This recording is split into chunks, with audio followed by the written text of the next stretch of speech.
correctly? Got a microphone. Whoa. Okay. Got the question. Got a couple seats here. Have a seat and make yourselves comfortable. We want to have an open conversation tonight that we don't often have in this country. First of all, I am overwhelmed, sort of shocked by how many people were coming out tonight. We should have got a bigger venue. Apparently there were about 2,000 RSVPs. Oh, wow. And we have room for 250 a year plus 100 in the overflow room next door. And what that tells me is people are just starving for conversation in this country. Right? We've been told, mostly by the media, to shut up, sit down, do as you're told. You know, sweep it under the rug, or else you're guilty of some sin. And I just think that the truth of this country is, we don't have to agree on everything. We really don't. We never have in America. But the beauty of this country is we should be able to talk about it in the open. And that's what we're going to do tonight. Have an open conversation, unfiltered. We got two ground rules for tonight. I think there's people here who probably disagree with some of my views, people who agree with some of my views, but our ground rules for tonight is honesty and respect for your fellow citizens. Be honest. Don't censor yourself. But be respectful, even to those who disagree with me or you or anybody else. That's how we're going to get our country back. Now, I met earlier today with a group of Haitians here. I met with the city management. I wanted to come see with my own eyes because I don't really trust the media anymore. We've been taught not to.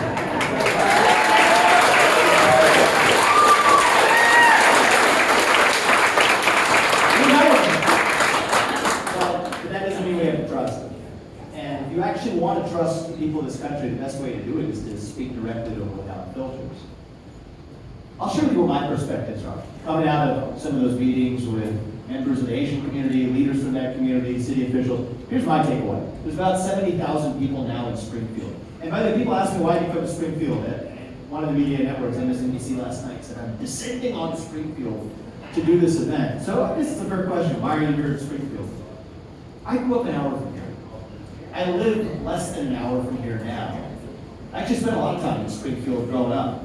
Anybody been to Mike and Rosie's? I've had more stuff there, probably most of you here. I used to play in Wittenberg every summer. I had a tennis program I would participate in. I've got aunts, uncles that have lived here, still live here. So this is close to home for me. It's an issue of national significance that's happened in my backyard. No, I'm not going to turn my back. I want to actually see what we can do that's positive for this community. But one of the things I've learned, here's my view, is that I don't actually blame any of the 70,000 people in Springfield for the mess in Springfield. Right. That's right. That includes the 50,000 people, like my family members, or others of you who have lived here for a long time or for generations. After meeting with a bunch of them today, I don't even blame the 12 to 20,000, most of them certainly, I don't blame most of them, the Asian migrants. Right. Who were brought here by unconscionable means. Right. I blame the federal policies that are responsible for what they have in this city. And that's what we're going to talk about tonight. We're going to talk about it in an unfiltered way. People are angry. Let's acknowledge that. You're not going to deny, you're not going to fix that problem by saying, don't be angry. That doesn't work. You're going to acknowledge the reason why people are angry. Here's some hard facts.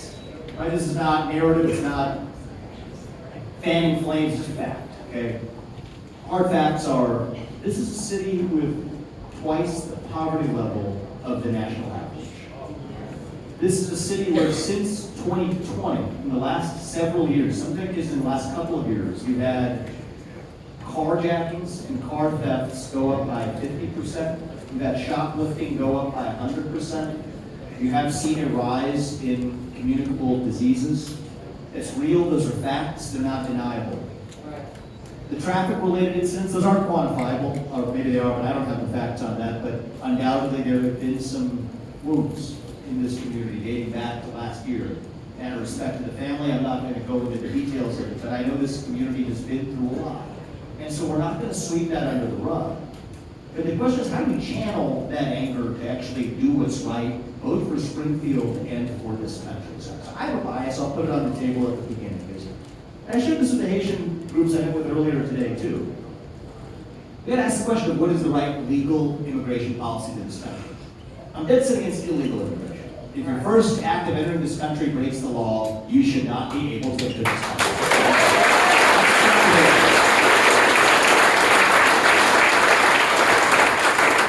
I say that as a kid of legal immigrants to this country. My parents came to Cincinnati 40-some odd years ago, legally, the right way, through the front door. Your first act of entering this country cannot break the law. And so we've had the largest influx of illegal immigrants in American history, and it stands to reason we should have the largest mass deportation of immigrants in American history.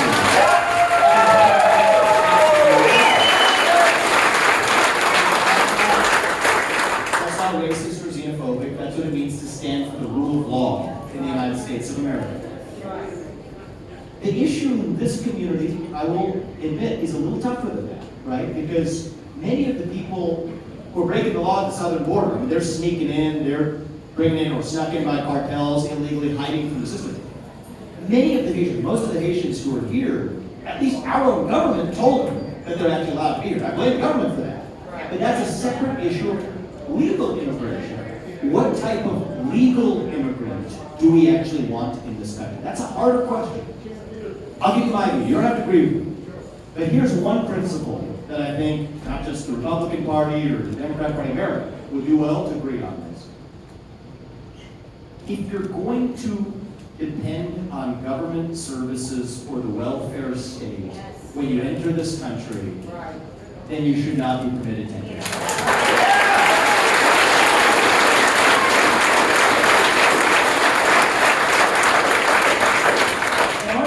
Surprised me, and I'm looking around to see if I totally said it was respected a decision of their choice.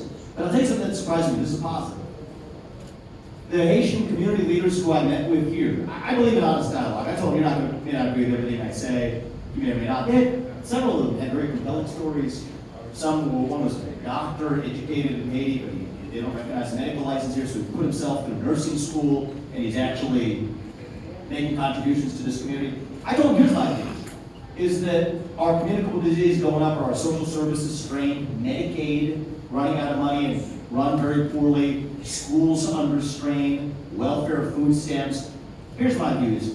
I don't think you should be allowed, it was a difficult thing to say, you're in a room face to face. I said, I don't think you should be able to enter this country if you're going to depend on the entitlement state or the welfare state. What do you do? And to a person who has at least 4 communities, that's fair. That's a fair way to look at this.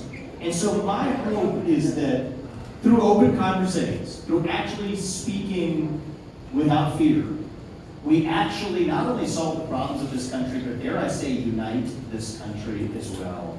That's what I hope to do tonight. So my friend Tiffany Justice is here. She's going to help take questions from the audience. I promise not to talk too much. Just trying to get some stuff off my chest to kick this off. I'll be glad to answer any questions. But the thing I really want to do is hear from the actual experiences of the residents of Springfield, a town that means a lot to me, a town where I spent a lot of time growing up, a town whose best days don't have to be behind it, but can still be ahead, just like the rest of our country. And so if you have a question, just raise your hand and Tiffany will call on you and help bring you up. And the goal tonight is don't hold back. There's one risk you can take, which is to censor yourself. The other risk you can take is you say too much. You might offend somebody in the process. Take the second risk, not the first, and that's how I think we're going to get our country back. So, a friend, Bill Plummer, good to see you. Thanks, you guys. Let's hear it from Vivek. Spending time coming over here. And also, he's the man. I'm a current lawmaker, so anything I can do for you guys in the state of Ohio, I know this is a big national problem. Feel free to call me. I'm also the former sheriff of Montgomery County, so I understand the problems here.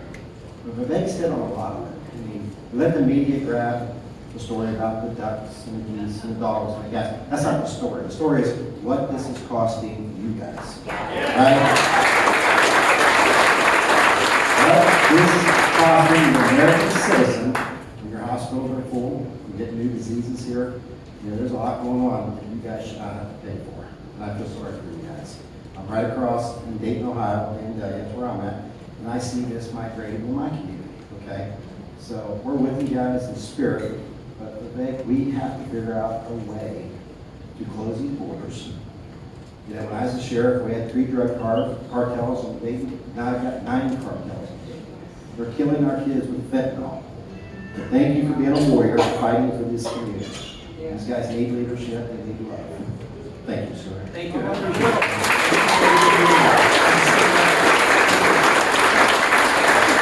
man, serving the state. It's not a thankful job at all the time, but I appreciate that. We need more people to make that sacrifice. So thank you. Yes, I just wanted to come up and I know we're talking a lot about the immigrant population stuff here, but you know, I want to talk about like the veterans and the people of actually Springfield. Like I was born and raised here. In Tucker Carlson's debate he had the other night, they're talking about how we were destroyed by taking away our factories, and then they filled it full of drugs, and then they sent all of us out to war, but we're not getting any support. You know, the vets that are across the United States, but in Ohio, like we have a terrible VA system. We need a lot of help, you know what I'm saying? And so I hear like people talk about the Haitians and the different things going on, but like our veterans need help. And so I'm just kind of curious to like, you know, what ideas you have, you know, to help the veterans. Do you personally serve? I'm a combat veteran, yes. Thank you. Give us a hand.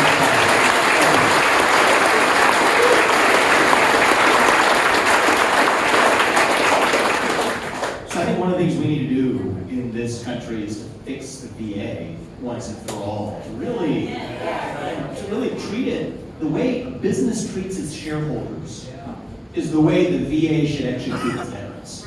That's who you actually work for. And I personally believe that, see, here's the problem in this country. I'll just give it to you straight. I think the people we elect to run the government, they're not running the government.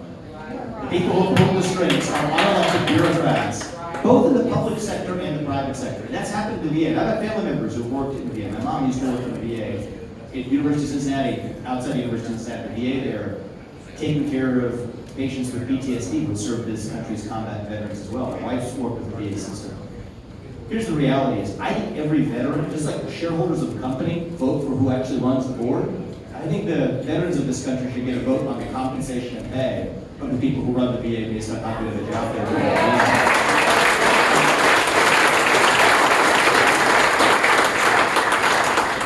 Bureaucracy, it's not just in the government. So it exists in the deep state's not just in the government, actually. That's the dirty little secret. It pervades every other sphere of our life. I wasn't planning to mention this in my introduction, but you brought this up and it relates directly to it, right? So I posted on social media about this event, and I wanted to be constructive in the community to set a tone where your mayor and other city leaders have asked for help. I'm not in office right now, so I want to think about as a businessman or as somebody who's lived the American dream, how can I help? Should be. I tried. And you did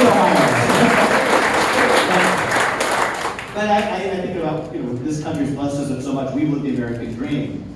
And okay, how can we use our resources to do what's right and help the community here? So this is a story about this trip. This tells you about the power of bureaucracy in America.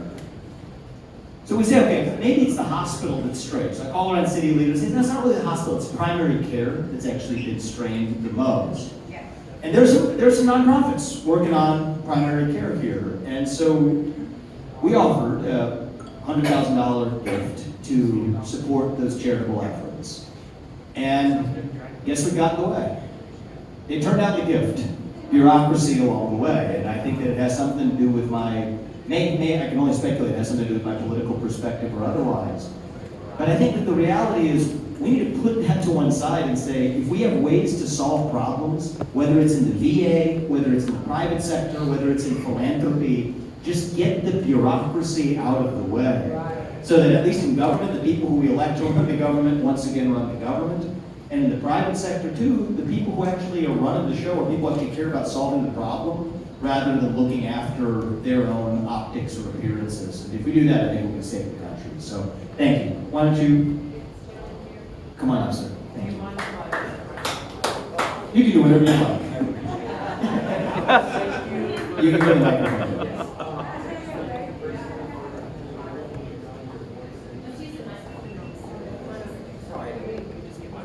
There's like a million cameras here, so we can get you a video after too.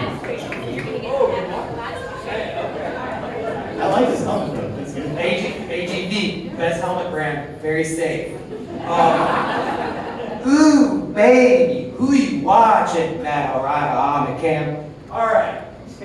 So, something just fired me up and told me that I needed to be here. I don't know if it was God or what, but I had a wake-up call the other day. So, I was motivated by being scammed by a shady business.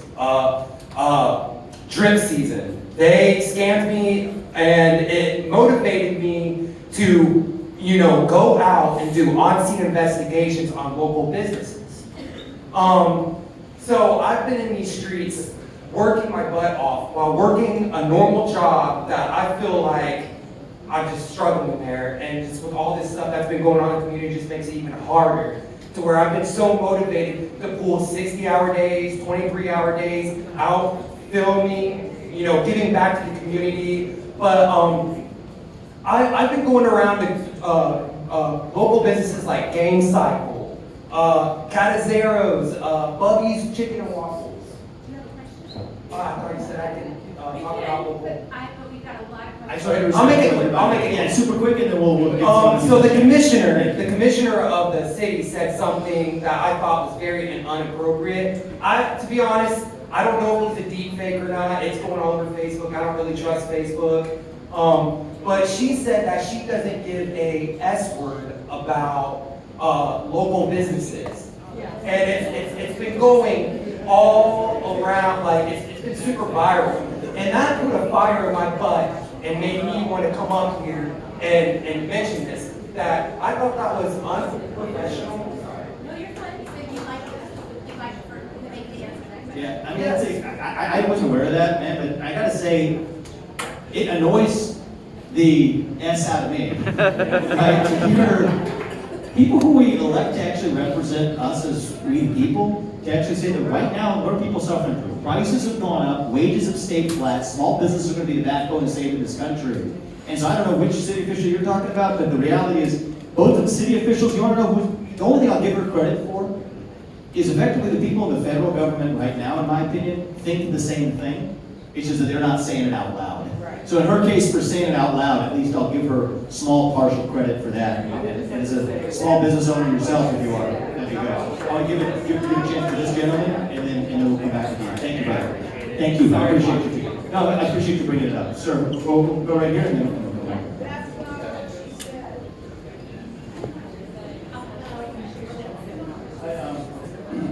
Springfield's got a lot of great history. I believe it's this very building where Orville Wilbur Wright came to see her attorney for a patent for the airplane. We have a lot of great history in this town, and I've been a lifelong citizen here 39 years, and I have my trucks are the last of my things outside. When I was a little kid growing up, I know it's a summer speech on the traffic, it's a positive thing. I see these infomercials on television about these little bony Haitian kids with bloated stomachs and flies flying all over them, and I cried myself to sleep. I was traumatized by that. It was mortifying me. And I was so proud of my family who said something that nobody in this room knows, but just a little piece of great history of the city of Springfield. I'm related to all of the well drilling companies in the 1970s, the well drilling companies in Springfield, Clark County. I'm related to all of those people, pretty much. I think all of those companies. And they, on their own dime, went to Haiti on their own dime and built the water wells that gave them fresh water to drink. And that came from Springfield, Ohio. And I don't think anybody knows it, just a little piece of history I'm proud of. Nobody would know that. We got a whole movie of it, but nobody's going to talk about it.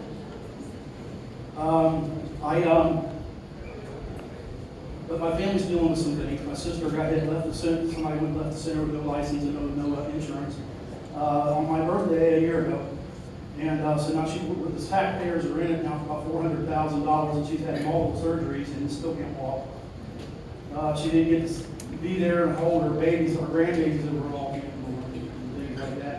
And I have my issues with my health issues preventing me from working, and so you try to get into a hospital that's 100% capacity. And I hear that it's half, that a third of the one whole wing of it's HIV patients. I don't know. But you try to get your testing done, your MRIs, your x-rays, you try to get your EMGs. I scheduled an EMG on June 11th. I was still employed at that time. They was very patient with me. But I just got my EMG just the other day. And so we're dealing with this my own family and some of the things that we're dealing with. You know, it's something that's near and dear to my heart is the motherless kittens in the alleys of Springfield. Where's the mothers? Okay, there's the animal thing. If we can't care for the least of these and kittens, I don't think it's something for the mom should be laughing about. Thank you, man. What's your name? Kevin. Thank you. And give this man a round of applause. For the long history of this city. I appreciate that. Thank you. Hello, thanks for being here. We really appreciate it. I'm with Moms for Liberty in Madison County, but our youngest daughter does go to school here in Clark County. One of the questions that really I want to focus on, or what is the plan for us to safeguard the educational system here in Clark County, mainly Springfield City Schools, for our children? Because as we know, our educational system is failing our kids. It is, our taxpayer dollars are always being used against you, just in case you weren't aware of that. Property taxes that are being paid are going to these school districts who are wasting money. They're not educating, they're indoctrinating. We now have an influx of people coming into these schools that focuses on them because they have not assimilated, they do not know the culture, they do not know the language. What is happening to our kids is not fair. So what can we do to safeguard our American citizens, children, so that they're not sitting in class not being engaged for 8 hours a day?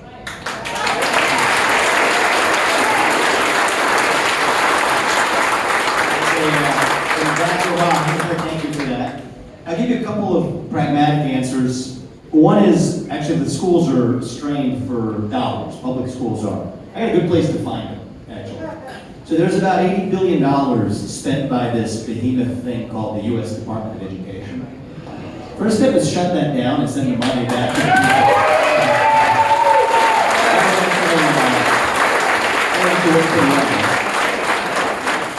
Something is, so I gave you, and it's one of the things I want to try to develop over today. It's not something I'm preaching at you, but I want to hear from you and tell me what you think of it.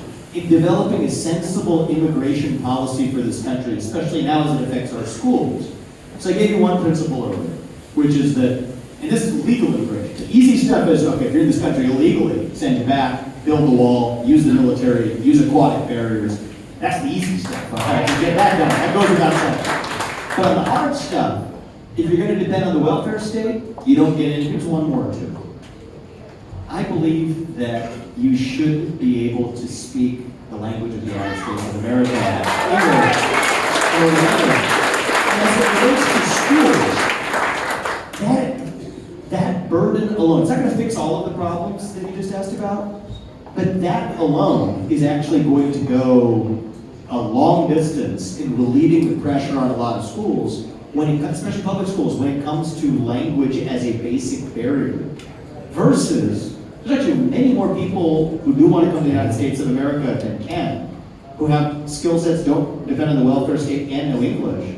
If you're going to pick the limited number, you may as well pick the ones that are most likely to be able to assimilate, most likely to be able to be participants in economic action, and those who are able to actually integrate their kids into the schools. That would be a suggestion I'd offer, and you guys let me know what you think. But thank you very much.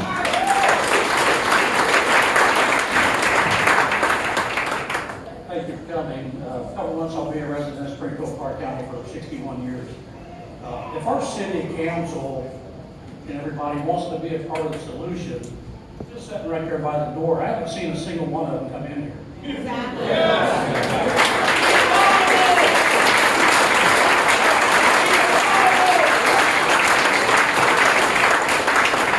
All are welcome. Hey, one was tried, and she was denied entrance.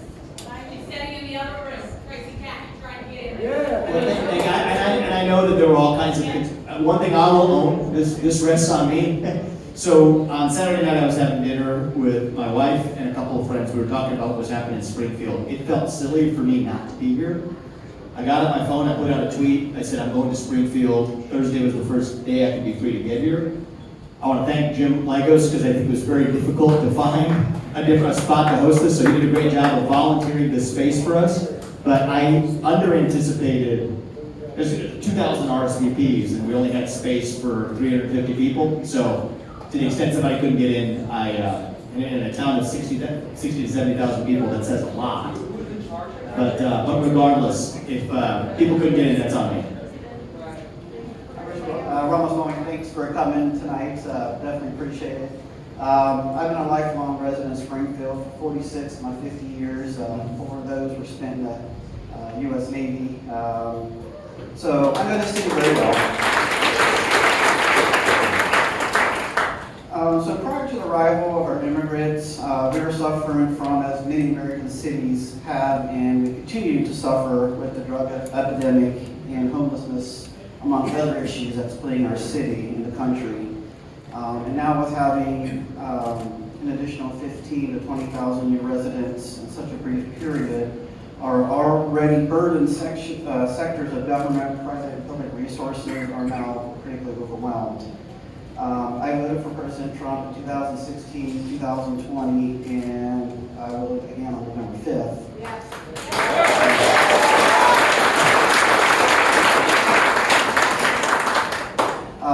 President Trump vowed to do, quote, large deportations from Springfield, Ohio.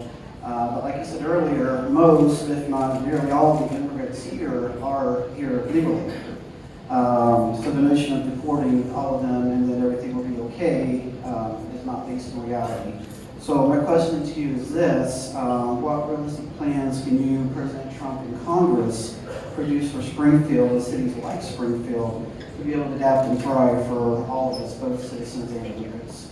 I appreciate your thoughtful question. I don't agree with 100% of it, but I appreciate you identifying who you voted for, but still are able to ask tough questions. I like that. So I'll say something here. First of all, is the most important part of your question is we can fall into a trap, and I don't want to see us fall into this. Is there are real problems that we need to address in this country that actually have nothing to do with immigration as well. And I think that we can sweep a lot of that under the rug. Those are failures of our elected and increasingly unelected leaders of the country that we got to address by way of economic growth in this country, wage stagnation in this country. We think about even workforce training and preparedness for the changing economy, our reliance on China for our modern way of life. These are big issues even outside of the specific immigration and mass migration issues. So part of your point is we can't sweep all that under the rug and just blame it on immigrants. I agree with you, actually. I agree with you wholeheartedly on that. How are we going to achieve mass deportations? Well, first of all, you got anybody who's committed a crime in this country, anybody who's actually currently detained. That's an easy set of deportations right out the gate. You're talking about millions of people that fit those two categories together. That alone would be the largest mass deportation in American history. The next thing you got to do is, it's like you got a clogged drain, right? What do you do? First thing you do is turn off the faucet. You don't try to clean the drain while you leave the faucet on. Use our military to secure the border. Use the National Guard if necessary. Aquatic barriers in the Rio Grande. And yes, complete the construction of the wall, which is not a racist example.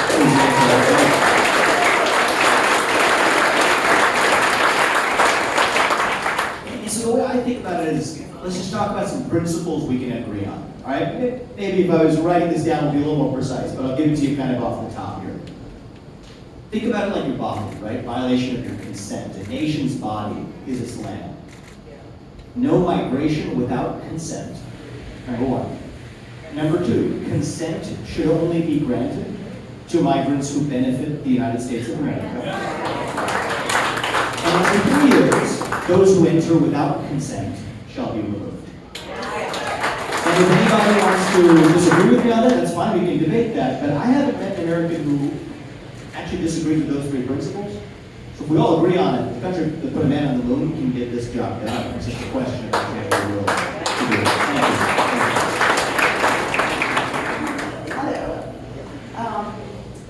I saw an article, I think it was Epic Times, where they were talking about there are 5 companies who want these Haitians here to be workers because they need the manpower.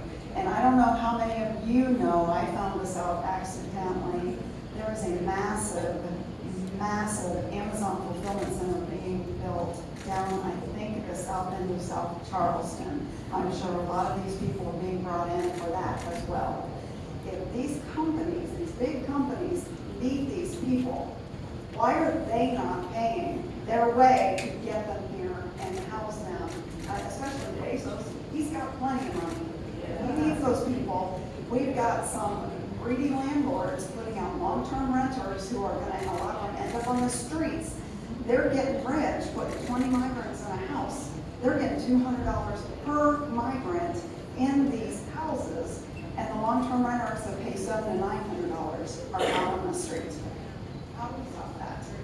Yeah, so it's a good question. I think a lot of this comes from, I think, special currying in favor to industries that manage to lobby for advantages to them. One of the things is, even in the legal immigration system, people don't talk about this. Even actually the immigrants who are left home to that, so the H-1B system, for example, you can't even switch companies. You're attached to just the company that brought you. You know who lobbied for that? The very companies who got the advantage from the law in the first place. So I think this is one of those cases where, and I've heard tales of the ways in which these companies are actually subsidized particularly. I want to get to the bottom of those facts. But if we end lobbying in the federal government, I think that actually solves half of this problem. To say you serve in Congress, or serve in the Senate, or serve as a bureaucrat. For at least 10 years you can't lobby that same government, half of this melts away right there. So fix the corruption, half the problem is that the government's actually responsive to the people of this country. But thank you for that question. I appreciate it. Thank you. We can actually stand here so you can face these people too. That sounds great. I'll give my back to you all the time. Thanks for coming, Mr. Ramaswamy, and much respect too for the climate here. It wasn't exactly welcoming. But I was a little concerned about the topic of this conversation, dialogue for unity, because I think one thing we should be united on, there simply are too many mass migrants here in this town. And they're too richly subsidized. It's pushing people out of their homes. It's pushing people out of jobs. I know there's employers that say they need employees. Amazon's just fired hundreds of people to replace them with migrant workers. So we need less migrants in this town. We can't absorb them. We need to take some of that money that's been given to them and give that to people in the community who've been harmed by this.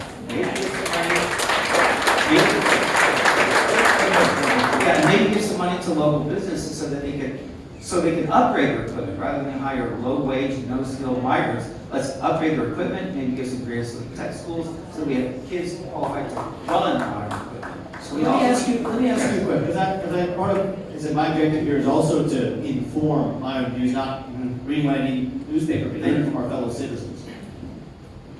What do you believe should be the criteria for the kinds of immigrants or migrants that Springfield should want to keep versus the criteria for Springfield to want to export, expel, or not allow in the future?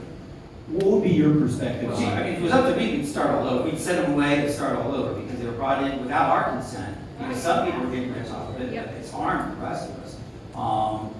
If there are people who are working and these are honest jobs, fine. If they're here, just again, they're taking up Social Security. 20,000 people here, and from our former state senator, she said they were getting an average of $600 to $1,600 a month in Social Security. So to say it's an average of 1,000, and say there's truly only 20,000 a year, that's $20 million a month we spend in one county just to subsidize people, and that's driving other people out of their homes.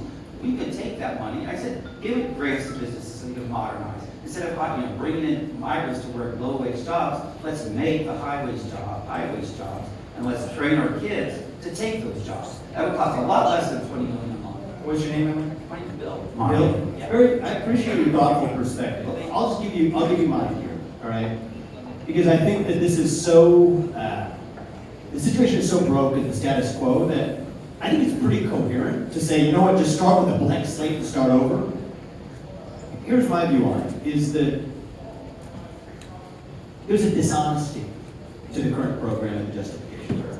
And here's the dishonesty I'm talking about, right? It's usually an economic justification for a program that actually was not economically motivated in its first place. So the program I'm talking about, many of you are very, I've been surprised talking to people in Springfield today how knowledgeable people are on the actual legal details. But the program I'm talking about is Temporary Protected Status, TPS, okay? It was designed as a humanitarian program, largely used after the earthquake in Haiti in 2010. And I think it is beyond bizarre that we should somehow assume that all of those people organically just decided to come to Springfield, Ohio. I mean, I love Springfield, Ohio, don't get me wrong, but I think that most of them on the CBP One app, which is what they used to come to the country, check Chicago, Miami, New York, I don't think Springfield is on the list. So I think that that's also a separate question, which I'm open to taking some questions and comments on. That I think that there's been some hard questions asked about exactly what the heck is going on there. But in response to that, I'm not in favor of necessarily throwing the baby out with the bathwater, in the sense that if you have somebody that came in 20 years ago from, there's a whole range of other countries too. People were like a doctor in the community who trained in the right way, came legally, that'd be one thing. But if somebody came here through temporary protected status, which is a humanitarian program, and now you're using an economic justification to keep them, that's dishonest. So that's dishonest. I think we gotta be honest. The key of temporary protected status means something, right? It's temporary. So all I would say is, if you want to bring people to the country economically because it's going to benefit the citizens of the United States, pass that through Congress, make the justification, say how it helps Americans who are already here, and do it honestly, through the front door. But don't do it through the back door, because that's just dishonest. It erodes public trust in our system and in our government, and I think it's another example of our government systematically lying to us. So that's all I have. When you came here from your hometown, we have city officials that live right here in Springfield and have not set up a meeting like this for Springfield. You said your tickets were free, right? Yes, they are. We're not making money. Okay, listen to me. But why can't the city officials do this? Go to the north, south, east, and west of Springfield, maybe get people that want to come, and find out what they're really living circumstances. And here's why. We're paid for those, right? I've been in Springfield for 66 years. I know a lot about Springfield, okay? So my take is, if you don't talk to people, even Haitians, I have Haitian friends too. I know all of them are people too. But what I'm saying is, this is a community. If you want to be open about things, talk to people. Don't just make it seem like President Trump did, like everyone's lying. They don't really know, if they're not living on that side of town, what really goes on. So how do you know about a city if you're not bringing the people together, right, and talking to them? It's called communication. My name is Chrissy. Chrissy, I appreciate you being here.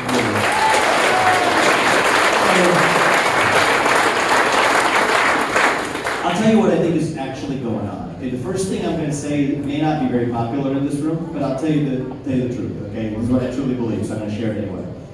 Actually, before I came here, I was in City Hall. I met with a number of the city officials. I invited them to be here tonight. Actually, I thought it'd be productive because I don't have the power other than through philanthropy or through public advocacy to change something here. And we'll try to use the power of platform voice to cause positive change here. But I invited them to be here because they're in a position to run the city. And I'll tell you what I believe. I know many of you may feel like your leadership doesn't care. I met with them. I don't think that's true. I think I sat there for an hour with them after we met with the Haitian group. I think they actually really do care, at least the subset I met with. And I know that's not a popular view, maybe in this room. But I will tell you what I do see happening in the country. I think there's a culture of fear, actually. I think the reason they're not here tonight is not because they don't care about this, it's because they're scared, actually. And I think that culture of fear has spread like an epidemic across our country, where actually what you really need is just transparency. You report to the people. If you work in a company, how many of you, anybody in here work in a company? Okay? Your CEO is the boss of your company. But people mix this up. When you're in government and you're a city official, or you're a mayor, or whatever, your boss is actually the people who are in this room today. And it's not just because the city messed up, that's the federal government as well. And so what I hope to do today is to show that actually talking to the people of Springfield isn't that scary. The way the town council meeting, somebody came up, will be demonized for speaking about their own experience. We're live streaming this for the world to see that actually these are just good, patriotic Americans who love their country and love their city, who are struggling because the people who they elected to run their federal government all the way down have let them down. And you don't have to be scared of actually being face to face with your fellow citizens. So I did my best. I can't control what they do, but I did do my best to highlight this to them. If there's fear, and I'm going to say this, and people might not like it, and I shouldn't say it, my family's probably going to say something too, but I'm a black woman in America. I'm going to put that. I've been in IT for over 40 years. I'm usually the only black, and usually was men, no, that I work with, right? And so what I'm saying is, there is that fear factor. There's a fear factor because you go in a place, you don't really know anyone, but you're going to meet people, right?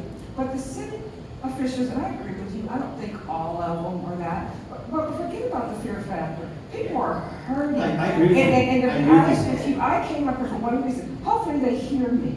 I live all over Springfield. I've been in different parts of Springfield, okay, and I'm 66. But what I'm saying is, people were afraid of me. The workers that I work were afraid of me because I was different, and they would tell me that after they became friends. I don't want to hear this fear factor, right? People are hurting. People are living in conditions that people don't know about at the official level because they don't live with those people. Yeah, right? that's well said. I got a question for you. I got one question because you brought it up, right? You said you're a black woman growing up here. Okay, so I grew up here, guy with brown skin, spent a lot of time in Springfield. You're a black woman who lives in Springfield. So that the rest of the country can hear you. Is Springfield a racist city? To be honest with you, there are people there, but after they get to know you, that's common. Yeah. I live where there wasn't a lot of blacks over there, right? And we were only 30 years ago. Our house, my husband and I have been together for 51 years, married for 46. People are afraid to live in the neighborhood, okay? Okay? All my kids, 3 with masters, or 2 with masters, bachelors and everything, but they had block parties where everybody in the community around there, from blocks around, came and had parties and talked. The kids playing with each other. Kids don't have fear. It's the adults that have fear. Exactly. So that's what I would say. If I would say anything, do a big thing. We got the fairground, we got Snyder Park, we got the reservoir. Bring everybody together, and I guarantee you Haitians will come, but then you talk with them. Listen, you're gonna have bad in every race. Forget it. Let's be real, right? There's not one that doesn't have a nut in the tree someplace.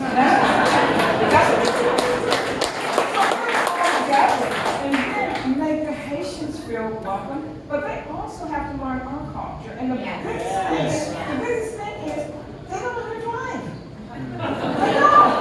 Because where they practice at is a church that I did attend, and they run into stuff, but they don't need to, because guess what? The culture in where they came from is not our culture, and our culture is not. We have to learn. But if everybody's so fearful, just leave Springfield and listen, like, that's not fearful. That's what I'm saying. Okay, thank you. I appreciate Am I allowed to move around a little bit? Yeah, absolutely. That way we can get around. Exactly, absolutely. Why don't you come over here and we'll do your question here, and then I'm gonna start coming around a little bit. We'll go to this side over here, yep. Really good person. My name is Brian Beebe. I lived in Springfield 28 years, all my life, pretty much. Citizen story needs, this is something that everyone needs to hear. The hateful language in this community has spiked. It's really, really bad. I'm half black, I'm half Hungarian, half black, whatever you want to say. I've become a target of the hate. I could probably count my hand, both hands, how many times a racial slur has been said my whole life. We called the N-word twice this week by just people who group me. It happens. Even though my skin may be lighter, I think people just group us together. There's horror stories of people who are darker skinned that have been chased down by people who are white, saying, get out of this country, friends of mine, friends of friends, saying, get out of here, you're Haitian, we don't want you here. Even with the 6-month-old baby at a grocery store. So regardless, I find it shameful and I find it inappropriate, whether I'm Haitian or American. What would you say to my fellow people here in the community in regards to this topic we're talking? Tell me. Brock. Brock. Yeah. All right, so this is a serious question. I want to take a minute to address this. You speak the truth here. I'm in the camp of long-standing believing that the United States of America is not a racist country, the least racist country known to mankind. I have never experienced that type of racism. But I also want to speak the hard truth here, because there's something going on in the country right now. When I say right now, I'm talking like the last 9 to 12 months in this country. There is a weird uptick in racial tension in this country that did not exist In the 30 years that I grew up, right here in Southwest Ohio, and I'll tell you what's going on, because this gets to the essence of what's going on in this country, and it bothers me. Take the immigration issue. You take 20,000 people who are unprepared to integrate into a community, dump them into a city of 50,000, you're going to get a reactionary response. Then you demonize the people who have the reactionary response, who say, oh, you're blaming me. They're going to have ill will, in this case, towards the Haitian community. On the racial point, let me mention this too, because I see this happening.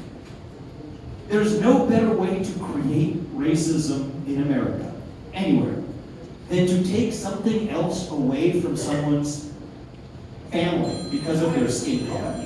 So whether it's a seat in college, or whether it's a job, or now even forms of federal aid under the likes of Gavin Newsom or Kamala Harris, say that you only get certain forms of aid if you're a racial minority, if you're black or Hispanic. That actually creates more racial animus in response. And so this is what I think many people on the right sometimes miss, which is that are these anti-racist programs, are they racist against whites or Asians?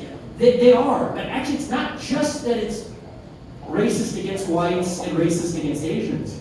It is literally fueling a new wave of anti-black racism in the country that otherwise would not exist if it weren't for those woke anti-racist policies in the first place. It is dividing the country. It's the media. We're pouring kerosene on this. And so here's what was happening. It's like the final embers of racism were burning out in America. And then they're throwing kerosene on it all over again. It is a divide and conquer strategy. They want to divide us on ourselves. And you know who it's up to make sure they can't get away with that? It's up to us. It's up to we the people to say hell no to that vision. You will sell us this myth that we're divided. You're going to try to pit us against each other. But you know what? We the people who are citizens of the United States of America are the people who we actually elect a government to represent. All of us are American, regardless of our race or creed, and that's what made this country great the first time around, and that's how we're going to make this country great.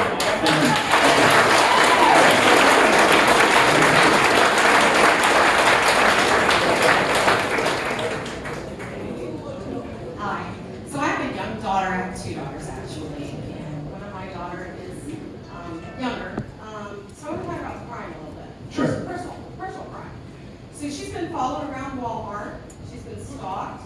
She ran to her car, threw her stuff down, ran to her car, she was chased. Okay? They were immigrants. She was chased by a man with a machete on her way to work. Called the police. She told them what had happened and wanted to file a report. 2 hours later, the police still had not called her back and never checked on the crime. So that's how you know there's no crime in Springfield, because no one's reporting it.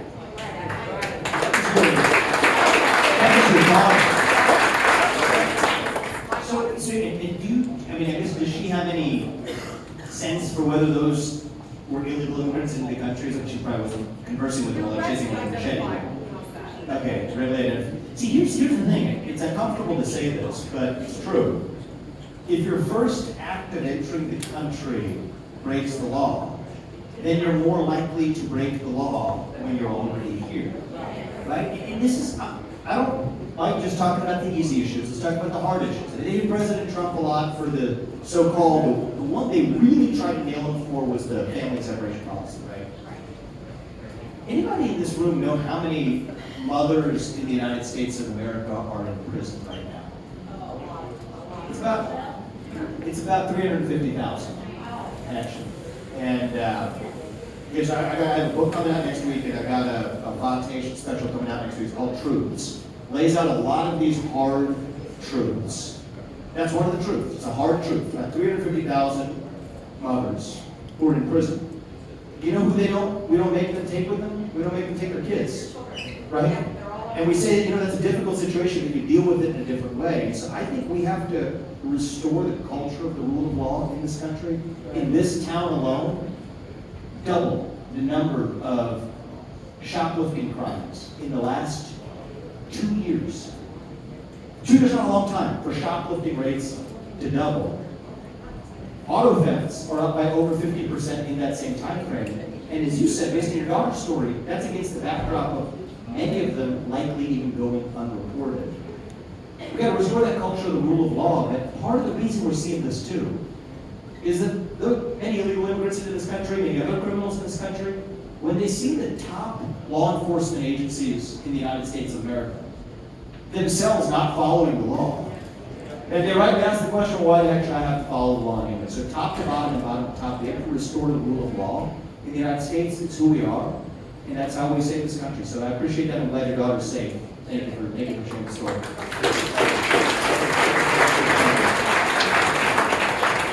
My question is, when the illegal immigrants are coming into not only Springfield but throughout the country, and they get their benefits, and they check a box to register to vote, that's a very big concern. What you're thinking about illegals voting?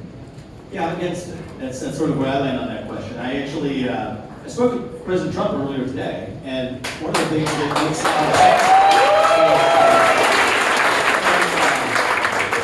the thing about him is he says a lot of things that make sense, and sometimes the things that make sense hurt your feelings a little bit for a while, and you gotta get over it and realize that there's a hard fact at the heart of it. So there's this statute called the SAVE Act. I don't know if anybody's heard of it. And it's this really controversial law that says that if you're gonna vote, you have to be a citizen of the country. And you know what? For some reason, we just can't get that through.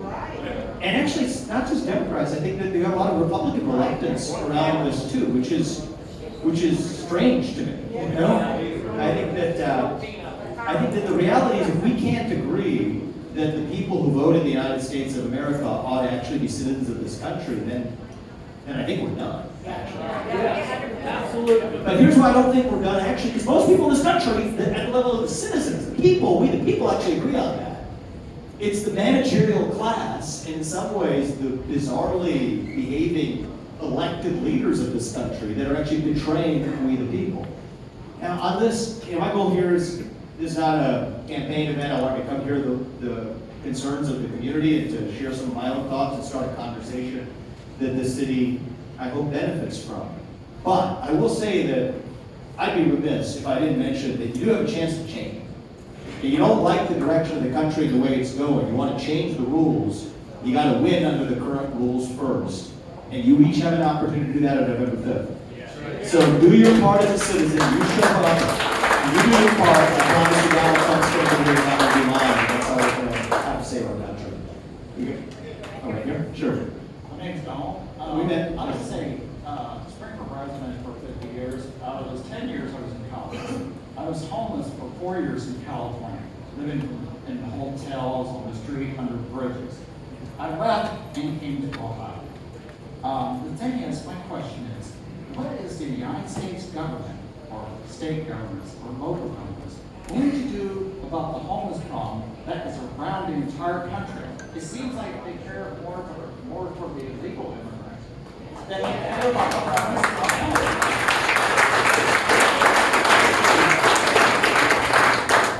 I want to say, I said one controversial thing earlier, which is that the people we elect to run the government should be the ones who actually run the government. I'll say a second controversial thing now. The first and sole moral duty of U.S. elected leaders is to U.S. citizens. Period. And I don't think we're behaving that way today. Now, how do we address this problem of homelessness? We got to have more housing in the country that brings down the cost of housing. And the reason we don't have that, actually, a lot of this does start at the state and local level, where you have all of these zoning ordinances, you've got all kinds of regulations with respect to the sizes of homes that can be built. Sometimes first somebody's starter home doesn't have to be a mansion, but it can be a one-bedroom home or a single-family home that is more affordable. It's like the laws of supply and demand. If you have more supply, the cost is going to come down, it becomes more affordable. We need to increase housing construction in the country, and I know it takes a lot of guts, man, to say that, to share that background of yours coming from California to here. I hope you find a better life in Ohio than you did in California. If I have anything to do with it, I promise we're going to try to make sure that you do. So thank you. I appreciate it. Thank you.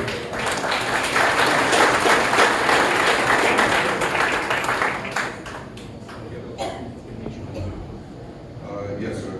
So my question is, make it short and sweet. I've been here for 35 years. Here in Springfield, Ohio. As you guys, I'm a full-blown you currently think right now that the current administration is the reason why all this trouble currently in Springfield, Ohio? I do, actually. I really do.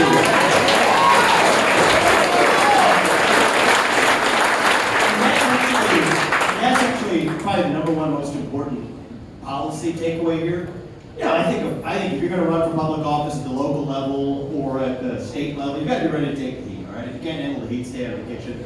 And I do think that the criticism at every level is fair. But if you wanna understand where I think the real problem is, I don't think Houdini himself, as a magician, could have fixed a problem in Springfield if you have federal policies that are permitting millions of illegals and stretch the law to make them legals entering this country and dumping them into cities like this one. It'd be like the equivalent of sending 2 million additional people to New York City. Can you imagine that? That's the effect of sending 20,000 people to Springfield. That's a direct result of those federal policies. And again, you don't always have a chance to change it. But this time, in about 50 days, you actually do. And it's time to get to you.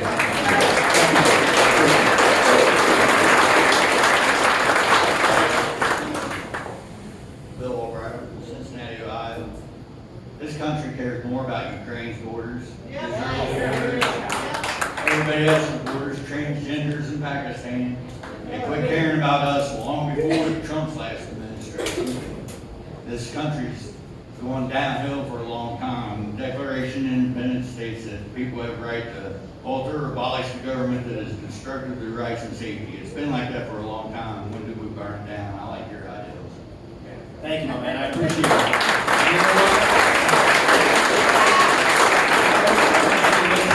Send a bunch of your taxpayer money so some Ukrainian bureaucrat can buy a bigger house. This gentleman right here buy that bigger house. So thank you. I appreciate you sharing that. Illegals get everything free. I bust my ass. Well, we're going to do our best to change it, brother. Thank you, brother. I appreciate it. Thank you. And you know what? Shut it down is the way I say it in terms of a lot of these regulatory, the regulatory state and the federal government. The right answer is we're never going to actually reform that. Some Republicans, I think, fall into this trap. Good people, but they fall into this trap saying, hey, we're going to get there and reform it around the edges and cut off one head of an 8-headed hydra. It goes right back. You want to actually fix this, you get in there and you go from one agency to another. Thousands of millions of federal bureaucrats having earned an honest dollar in the private sector of their life. Go in there and actually shut it down. And then you start, and then yours that's not philosophy. But I think we're going to do it, our founding fathers had to do it one way, we're going to do it the peaceful way, and we're going to do it the way that, we're not there yet. We're at a place in the country where it's the 1776 spirit, channel that to what we do this November, and that's what we're going to do. Thank you, I appreciate it. Mr. Ramaswamy, so my mother voted for Hillary Clinton in 2016. She voted for Joe Biden in 2020, along with twice. What can I do to convince her to vote for Donald Trump this November? How can I convince her to make sure I have a future I can look forward to and not make that mistake again? How old are you, man? I'm 19. He's 19 years old.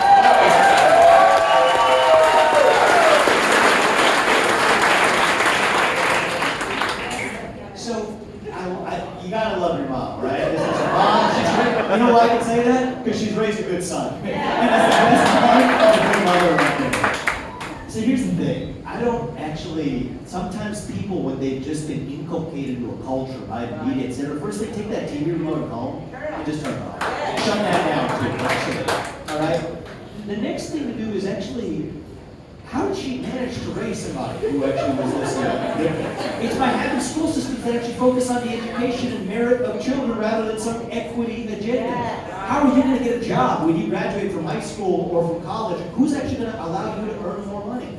Lay it out for her. And Kamala Harris, she wants taxes on unrealized capital gains, tank the economy, shut down drilling, increase gas costs, and actually shut down the economy. Tell her this, I think it might be the most convincing thing because nothing overrides the parental instinct. You're going to actually live a better life, you personally, and make more money after you get out of high school or after you get out of college if Donald Trump's in the White House rather than Kamala Harris. I think it's going to be too much. The last thing I say is, you're trying the other way instead of Obama twice, Hillary, Joe Biden. You tried it the other way 4 times, and here's where we are. What's the harm in trying the other way 4 times, sit on 4 times? Thank you. I appreciate it. Yes. Good to see you. I appreciate it. Brother. Thank you. Thank you. You keep that. Thank you. Yeah. Good to see you. Thank you. It's great to be here. So I'm here today. I follow you on Twitter. One of only 3 politicians that I follow. Who are the other 2? I'm curious. RFK Jr. and Tulsi Gabbard. All right. Anyway, probably gotten in trouble now. So your initial tweet on Saturday. First thing it's kind of 2 things. Number 1, the first thing that you said is you wanted to come and help, and I appreciate that. And you said you want to bring a contribution, to a nonprofit, and you answered part of that earlier, but it seems that money is still up for grabs. It is. I would love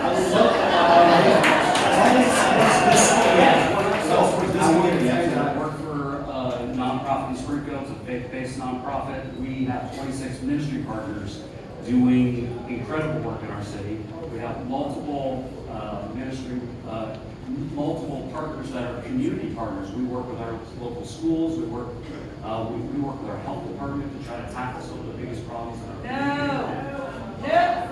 community. And this is the respect and honor. This is the respect and honor that you asked for. So here's what I will say. Because we have started, we asked our business and government, what is the biggest problems in Springfield right now with the Haitians? And they said, well, we need driving school and we need them to learn English because 80% of our population cannot speak to 20% of our population. And we said, okay, we've already proven that we can solve problems in our schools by connecting churches to schools and meeting 300. Wow, facts. I'm sorry, there's facts. There's lies. Literally. We're getting started. It's moving. This is my minutes. Too many Christmas. You need to finish. You're finished, sir, and then you can Thank you. So here is And you get to speak. the problem. I actually have facts. We've given away $300,000 from the faith community to solve families' problems in our city schools. It's an incredible program. It's nationwide. It's called Care Portal. We are the implementing partner here nationwide. We are doing really good work in Clark County with that. But the needs are vast because of the overwhelming stuff. May I just say one thing? Because I'm happy to commit to this. I will look at and learn more about the work. And I will say something. I know it feels like we have a disagreement. We're going to give this woman a chance just to speak right after.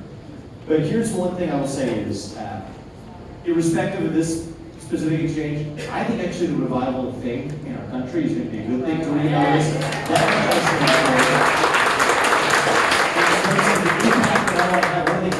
You make mistakes as philanthropy because you think you're having an impact, you give money and it doesn't actually have an impact on the cause you thought it was given to. I want to make sure that we're helping this community, and I promise you that I will take an honest and earnest look at whatever you're working on, okay? I appreciate it. I'm going to give this woman a chance to speak. But I need to respond to what she said. So being doxxed and having all of your private information on public is okay with people like this. So that's what they're doing to us. So, sir, I'm going to have a seat, and we can actually have her speak as well. No, and I think.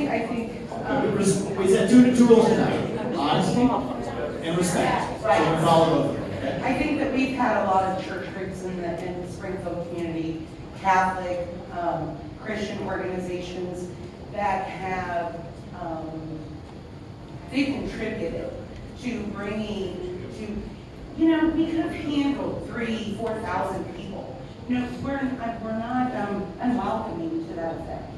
But 20,000, when does it stop? We've had a lot of outside religious organizations, some cults, who have brought in and who have benefited, whether it's a financial benefit, if it's an ego, from their ego to benefit, to virtue signal that they're good people, and they have done a disservice. They have done a disservice to our community. And again, 5,000, 15 or 20. And I want to say to the Haitian community that I'm not mad at the Haitian community. I get it. I would have ran here. We were in their shoes, we've done the same thing. Absolutely, absolutely, and I'm not an unkind person. And I've been kind, and I will continue to be kind. But it's been enough. We have been called racist by our mayor, by our city council.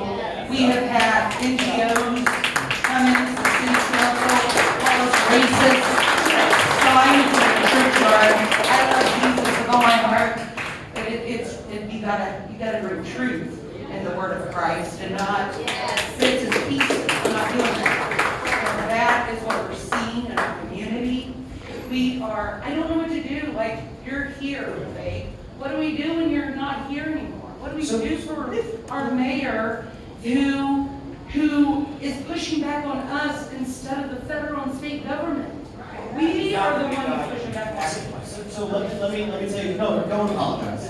Never apologize for speaking your mind. And I want to be respectful of this gentleman as well, but let me see if I can build one bridge here we might be able to agree on, all right? I talk about this in some of my writing, my upcoming book, and we talk about a solution that maybe we can, as people of faith, agree on here. You're a Christian, you believe in God, you have a kind heart, you also believe that we have to protect our country, and we can't through the back door actually slowly erode the fabric and the economic health and security of cities like Springfield. For those who have a charitable mindset, those who have compassion for kids who are born in the third world or in nations like Haiti, there is an option that we actually don't talk enough about. Consider adoption, actually. Consider, you adopted. Really? Okay, we've never met, I promise. Yeah, no, I did. You adopted. I sure did. So I think that our country, if you want to actually exercise charitable instincts, America First applies to the government. But if you in your life actually want to alleviate human suffering, that's one of those beautiful things you can do. And I think adopting a child, especially for people who have the capacity, interest in raising or bringing more children into the world and bringing them up in a household as Americans, in that case, is a great way to do it. America also has a great tradition of philanthropy. We're one of the most philanthropic nations in the history of Earth, actually.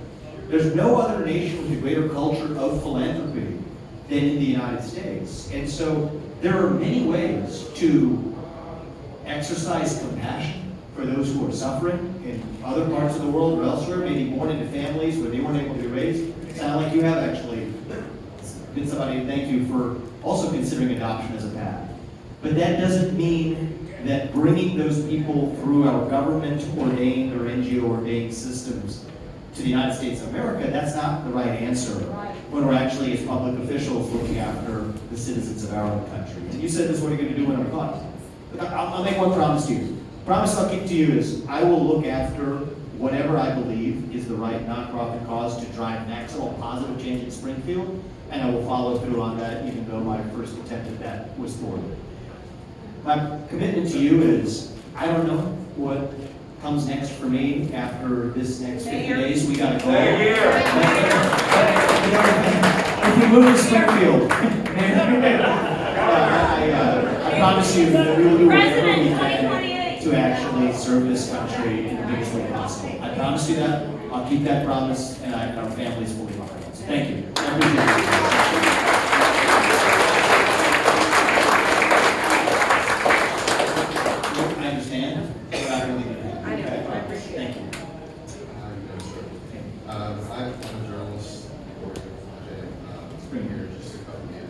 So people can hear you. I have to say that the people of Springfield have been awesome.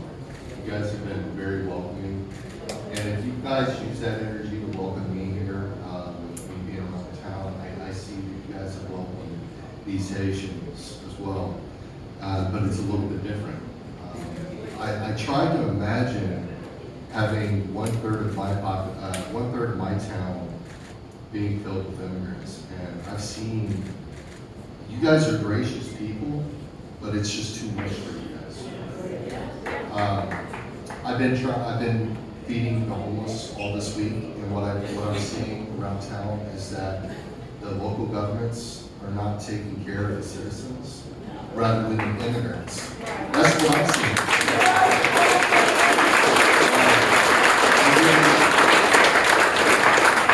They're getting their homes paid for. They're getting car. They drive nicer cars than most of us. They also get free food. But I see that a lot. I'm talking a lot. I've interviewed so many people. A lot of citizens here in Springfield feel completely forgotten. 100%. And I'm going to wrap it up. One question to you: are you going to run for governor of Ohio?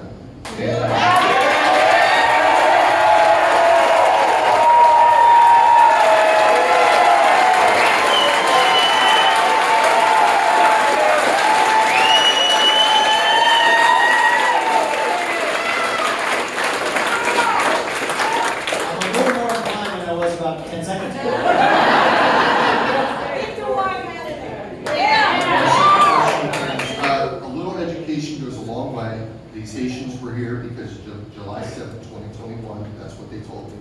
They were also told by the local governments here that they were here to help the economy. That's what they told me. A lot of different Haitians have told me that. So my question to you is how can you energize this community to be more effective in a positive manner than a negative manner that we've been seeing in the media, which I don't think is happening, but how can we spread a positive message through what's going on in Springfield? Thank you. Sure, I appreciate it. Well, I think that the truth of the matter is, while we're here in Springfield, and I'm here because I grew up near here, the city's important to me. You draw a 50-mile radius around Springfield, just circle it, that's actually just a cross-section of the country. And so the other reason we're here is the story of Springfield is the story of the United States of America right now. And so how are we going to fix it? I think it starts with, first of all, overcoming that culture of fear we talked about. You're doing it today. Tell your neighbor what you actually think, not some woke-washed version of it. Seek the truth for yourself. Don't depend on cable television to serve it up for you. And then the truth of the matter is, you know what? Most people in this country are earnest, hardworking people when given the chance, still want to make the most of a better life for their own kids. The Haitians, I don't particularly, as I said earlier, if we were in their shoes, we'd be running into this country too, which says that for all of our failures, we still are the best country still left on planet Earth. But to keep it that way, we got to separate, and I use this expression, all right? I teach it to my kids, it's actually our family saying, you got to be strong enough to protect your kindness. Both of those things are important. Okay, so yes, should we preserve our kindness and our charitable instincts for those who are suffering anywhere? Absolutely. But we're never, as a country, going to actually be able to do that unless we actually preserve our own strength as well. So that means saying no when appropriate, even in the face of being called a racist or a xenophobic person or transphobic or whatever it is, the next insult, you got to be strong enough to say, this is what's right for my duty. As a mayor of a city, my duty is to the residents of this city. As a governor of a state, my duty is to the residents of this state. As the president of the United States, my duty is to the citizens of this nation and not another one. But to remember at every step, that's not because you were unkind. It's because you have to be strong enough to protect your kindness in the first place. And it's by remembering both of those things that we actually save this country and revive who we are. Thank you, brother. I appreciate it. In the Army right now over in Germany. Your son? My son. Tell him thank you for his service. I appreciate it. The problem is, he's married over there. He's going to be having a baby next month. For him to get the baby to come here to the United States and his wife, he has to do 4 more years. But for him to come over here and get everything. So in order, I missed that. For them to get their visa, their plane ticket, he has to do 4 more years. That doesn't sound right to me. He's going to get screwed, but this is why. Anybody aware of this? We have a 25% recruitment deficit in our own U.S. military. You want to know why? Young people aren't stupid. They're saying, if you're just going to hire me to treat us, then I don't feel like serving the country anymore. So, you know what? I want you to talk to me after this, or talk to my team after this. I want to make sure the rest of the country is able to hear the story of a man who is serving his nation having a baby abroad, we should be celebrating that child as a child of this nation, especially against the backdrop of a southern border that's as open as we've ever had. Now, we can't have both those things at once. I'm not.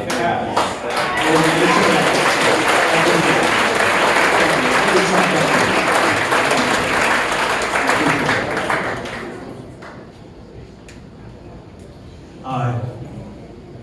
Hey. Thanks for coming. I appreciate it. My concern is public safety. And obviously around here, we've had a lot of traffic issues. But it goes a little further in my mind when it comes to like crime and things like that also. And I try to follow what each side would do in terms of with serious crime. And I've seen Harris say that she would do away with cash bail and make it to where people didn't have to do that. And my concern, I guess my question is, what is your take on people that are doing crime? Because in our community, they posted something that said we are not taking anyone unless it's a failure to appear or a felony or a domestic violence, and put them on the police window. So the message that the people get is you can go out and do anything that puts our law enforcement that way in our community that way. So what's the solution? Well, first thing I want to do is also recognize the fact that we're able to have this discussion here is in part possible because we got law enforcement here in Springfield and they were protecting us. Thank you. I think part of the problem in this country is that we have handcuffed police officers' ability to actually do their job. We got it backwards. So here's what's going on in the country. At the federal level, federal law enforcement, right? The FBI, the ATF, you name it, go straight down the list of the 3-letter agencies. They're making up crimes that don't exist versus their political opponents. Donald Trump's at the top of the list, in my opinion. But at the same time, we got political belief. We used to in this country, it's existed. The FBI has discriminated based on race in our national history. Today, there's discrimination based on political belief. But the problem is at the local level. So at the federal level, they're making up enforcement of laws that don't actually exist or that aren't constitutional. And at the local level, we're failing to actually enforce the laws that protect people in their communities. We got to actually fix that bottom up, where the people we really need enforcing laws right now more than ever are at the local level. And tell the police officers like those here in Springfield that you know what, we actually have your back. Don't defund the police. Actually fund and build up the police, restore law and order in the United States of America, including in Ohio. And I'll tell you, that's not just Donald Trump's job, because most of those laws are enforced by states. And we need leaders at the state level. State legislators, governors, mayors, at every level who are actually going to stand behind the police who are enforcing their state laws. Do I think we could be doing a better job in this state? I absolutely do. Do I think we could do a better job in this city? I absolutely do. I think we do. But it's going to take a culture of leaders who actually tell the police officers like those in this room, we've got your back. So I appreciate that. Thank you very much. Vivek, we've got 5 more minutes and we're going to do 2 more questions, okay? We're wrapping up. Good. Hi, Vivek. Thank you for coming, but I'm kind of sorry you had to come. Because there is a reason why you're here, and that is because our local government failed to listen to us. Right. And we have been going to, I got this, guys. Remember August 29th, remember that? So we have been pleading our case for well over a year, and every time a citizen brings a concern to the city government, they only get 3 minutes, and they're always then ended with broad question, your comment is racist. When in fact, if you listen to the underlying concerns that they have, they are based on a socioeconomic and socio-cultural basis. I would say to you that if our city commission had come to us and listened to us and given us a seat at the table, that we probably wouldn't need to be here. We as citizens of Springfield are very resilient, we're caring people, but when we are pushed up against the wall, there's very little that we can do. The way that I look at it is, at the beginning of this, in 2021, we were frustrated. And then we became, as time went on, we became discouraged. And we reached a level where in August we were despondent. Well, we're at the stage right now where we have been put down and called racist, not only in print, but also to our faces at city commission meetings. And now we are at a level of desperation. And I would say to the citizens of Springfield that I understand your pain, we understand your pain, but please don't take desperate action.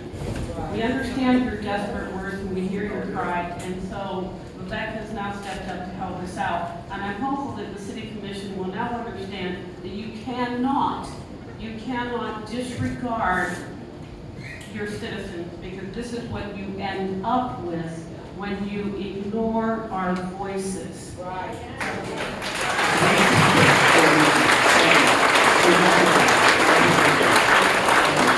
We're gonna get one question here, one question there, and then we're done, okay? Are we good? Okay. Thank you guys so much. Hi, I'm gonna kind of go a different direction here, but we are all here tonight. We've got a huge divide in our city when we're talking party lives. Social media is a devil. Yep. I think a lot of us in the room are probably on it. I'm a huge flamethrower on social media. First one to admit it. What are we doing and why are we not listening to our 13 to 17-year-old children who are in these classrooms with these kids every day, fueling the fire from us? We're feeding our kids with this danger because you're either Republican or you're Democrat or you're just the devil. So I'll tell you, this is made to work this way. Mark Zuckerberg was a year ahead of me at Harvard, and the actual way they made Facebook, so the predecessor to Facebook was a website called Hottergov. And you just click on something 1 second faster. And the whole premise is based on how quickly you're able to prey on sort of the basis kind of human instincts. You're actually able to learn something about somebody's soul deeper than you will ever have into your own. And that's exactly what the backbone for a multi-trillion-dollar industry. So I'm a capitalist, I believe in capitalism, but I also think that virtue is a precondition for capitalism. We've got to restore faith and family to make sure people, when they have those instincts that they're trying to have exploited, you can't exploit them that easily if you have strong personalities. And here's a law that I do favor. I think if you can't smoke an addictive cigarette until the age of 18, you shouldn't be able to use an addictive social media product until the age of 15 or 16 years. I think it's a parent, thank you, I appreciate that. Well said. I just have one final thing with that. What would be the opportunity for even our commissioners to have a meeting like this with our 13 to 17-year-olds who are the next leaders of the country? Well, I don't want to volunteer on behalf of Jim, who was kind enough to host this venue this time. But what do you think, Jim? Do you think we might be able to? Yeah, I think the same way, and I invited them to be here today, but it's certainly their choice, and they didn't feel like that was the right venue for them to join us tonight. But I think it would be awfully productive if we were able to especially bring even young people into this conversation with your city's leaders. I'll do my best. If they do, I promise you I'll even come back for it, right? So, thank you guys.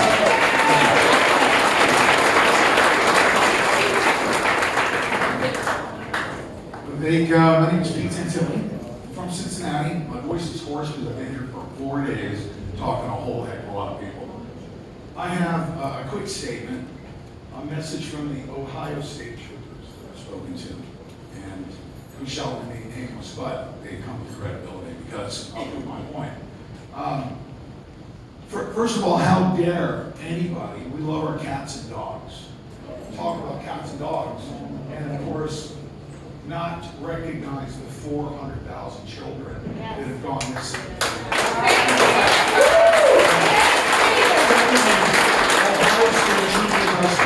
From the schools recently were shocked when I told them after I spoke to the mayor that Governor DeWine indicated that 33,000 bomb threats were actually a hoax from overseas. Law enforcement wasn't notified of that. Springfield PD, they were shocked. And their question to you is, why has the mainstream media conveyed to the public what Governor DeWine said? Because it would put aside the election interference that's going on right now. Because this community is gripped in fear. Their children are going to schools. The police are there. And the mainstream media is where they get their information from. It's not being conveyed. I said thank you, sir, for asking the question. I'll say a few things. First of all, I'll say this in a joking tone, but you can decide how true it is. The mainstream media generally only tends to care about foreign election interference if two things are true. One is if it's from Russia, and two is if it's not actually happening. So other than that, we're not too particular. But another kind of foreign election interference that they're fine with. On the question about, because I'm glad we were incomplete this evening not to hit this issue of human trafficking and child trafficking in the United States of America. And I still have unanswered questions leaving here tonight, how much of a human trafficking concern we ought to be talking about even in places closer to home right here in Ohio and Springfield. One of the things I found, so I left the presidential campaign, as you said earlier, I tried, but one of the things I've also found is you can change a country in a lot of ways, and not all of it's through politics. And this is something that I would invite all of you to consider as well. You change it through our culture. Make people aware of problems that don't exist. One of the things I did this year, I had a little more spare time after leaving the campaign, is I became an executive producer on a film. It's called City of Dreams. It's actually about child labor trafficking into the United States, and I encourage you to watch. It's not a financial venture for me. I don't make money off of it, but I wanted to inform people of the actual scourge of human trafficking to relate to this immigration issue and the failed border policies. This is a story of one boy who actually fought back. I have tried to write, I wrote a book, it's coming out next week. I have a special with Fox Nation, a series that's launching next week, both are called Truths. And the reason I do this stuff is actually because sometimes when you get just into the realm of partisan politics, sometimes people just close their ears. But if you're making a movie or offering a documentary series, or you're even writing a book, and people may have a preconceived notion, but then they read it, and it actually opens their minds in different ways. That too is also a way of changing a country. And so it's not just going to be, I'll close on this. In my opinion, we have to put Donald Trump back in the White House this November. That's my opinion.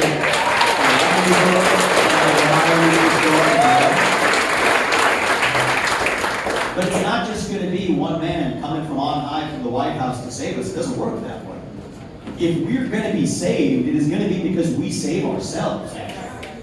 So it takes every one of us, right? And every one of you here, I mean this, every one of you here, every one of us has our own unique God-given gift. It's not the same as the person sitting next to you. And so what I ask you to do for your township, for your state, for your country, is just go home tonight and look yourself in the mirror and ask yourself, what is your unique God-given gift? What gift has God given you? And how are you going to use that in the short time that we have left to actually save our country? And if you all do it, it's not going to be for politics. If you all do it, I promise you, we don't have to be this nation in decline anymore. We don't have to be ancient Rome. Springfield doesn't have to be going in the direction that it's gone. I truly believe that our best days as a country can still be ahead of us. Not some fake politician way, in a true way, our country's best days can be ahead of us. And so this time around, when we say make America great again, we don't just want to go back to the Springfield I knew when I came here in the 1990s and 2000s growing up. We want a country greater than the one that we grew up in. We want to make America greater than it has ever been. And it's going to be through conversations and honesty and courage, like so many of you have shown tonight, that we're actually going to do it. May our best days be ahead, guys. Thank you for coming out tonight. Thank you, guys.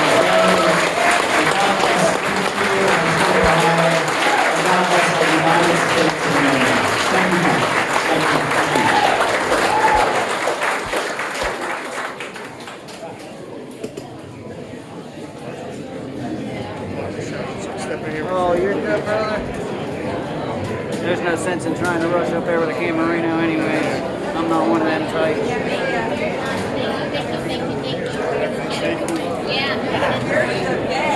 I thought that was really good.